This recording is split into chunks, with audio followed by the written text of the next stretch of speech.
అందరికీ శుభ సాయంత్రం అండి. ఈ ఒక్క శ్రీరామనవమి సందర్భంగా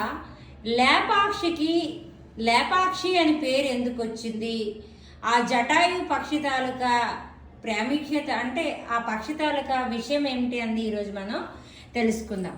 అయితే ఏమీ లేదండి, ఎప్పుడైతే రావణాసుడు సీతాదేవిని తీసుకొని వెళ్ళిపోయారో ఆ వెళ్ళిపోయేటప్పుడు ఈ ఒక్క జటాయు పక్షి అడ్డొచ్చింది. అడ్డు వస్తే రావణాసుడు ఏం చేశారు, ఆ ఒక్క 2 రెక్కల్ని విరిచేశారనమాట. విరిచేసి ప్రాణము తీసేస్తారేమో అని, అంటే రావణాసుడు ప్రాణం ఎక్కడ తీసేస్తారేమో అని అది బతికి ఉంచడానికి సీతాదేవి తనకి ఒక రాయ మీద ఒక పాదం, ఆవిడ సీతాదేవి పాదం అచ్చు కూడా ఉంటుంది, ఇప్పుడు కూడా నీరు వస్తుందట అక్కడ. అది ఎక్కడి నుంచి వస్తుందో ఎలా వస్తుందో మనకు తెలియదు. అయితే ఆ ఒక్క పాదం పెట్టి అక్కడ జటాయు పక్షిని కాపాడతారనమాట. దాని తర్వాత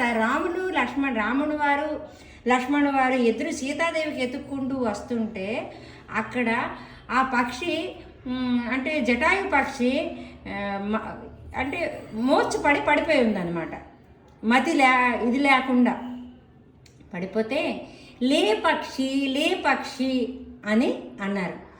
ఆ లే పక్షి అనే మాట కాస్త లేపాక్షి అని పేరు పొందింది.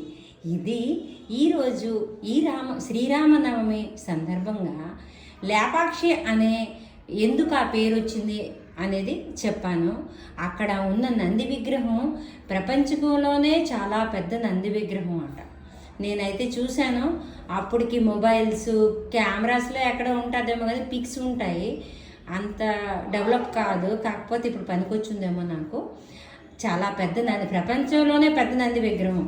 ఆ ఒక్క ఆర్కిటెక్చరింగ్ కానీ ఆ ఇది కానీ చాలా చాలా విశ్వబ్రాహ్మణుల పనితీరు చాలా బాగుంటుంది.